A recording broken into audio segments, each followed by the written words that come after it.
ชอบคลิปนี้กดไลค์กดแชร์เป็นกำลังใจกัน1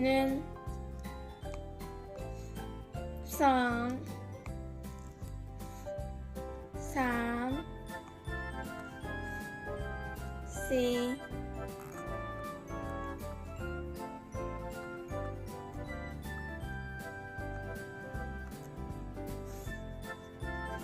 アマ10ฟ้าสวรรค์ฟ้าสวรรค์ sky heaven sky heaven 1 2 3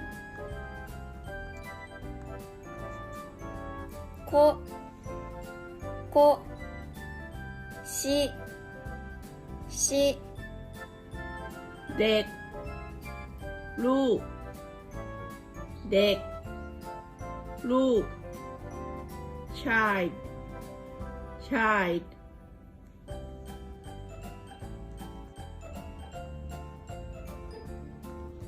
1 2 3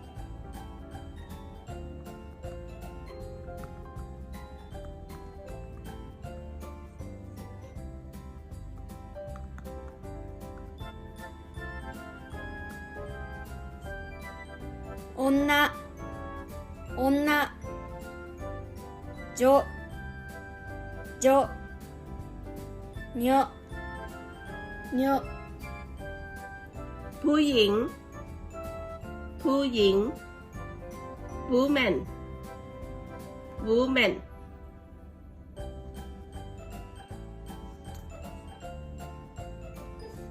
1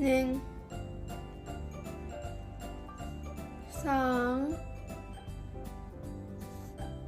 3 4 5 6 7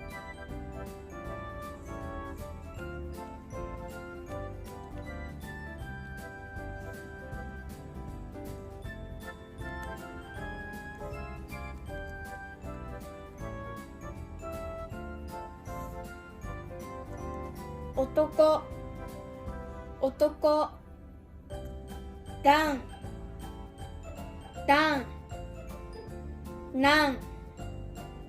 นั่งผู้ชาย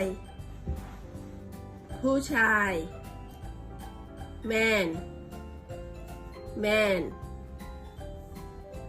ค่ะวันนี้มาดูตัวอย่างการใช้คันจิทั้ง4ตัวนะคะ ตัวอย่างที่1ค่ะ天の川を見るดูทางช้างเผือก Look at the Milky Wayตัวอย่างที่2ค่ะ天気予報พยากรณ์อากาศ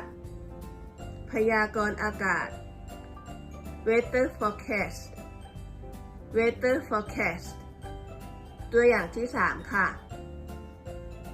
子供部屋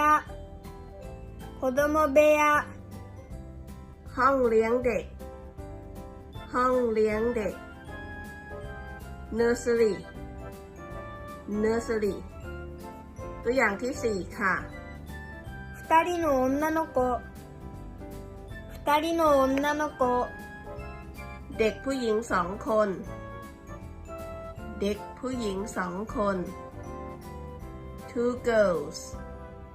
Two girls ตัวอย่างที่5ค่ะ男の子の帽子หมวกของเด็กผู้ชาย หมวกของเด็กผู้ชาย boys cap boys cap ตัวอย่างที่6ค่ะ3年生の女子3年生の女子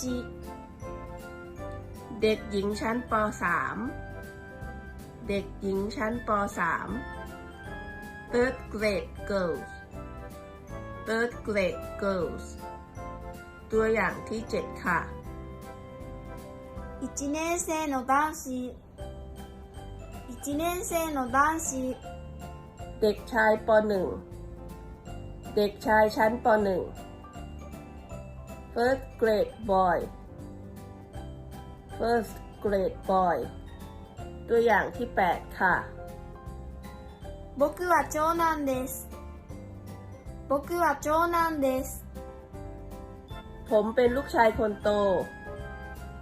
ผมเป็นลูกชายคนโต I am the eldest son I am the eldest son ค่ะถ้าชอบคลิปนี้ช่วยกดไลค์กดแชร์เป็นกำลังใจด้วยนะคะ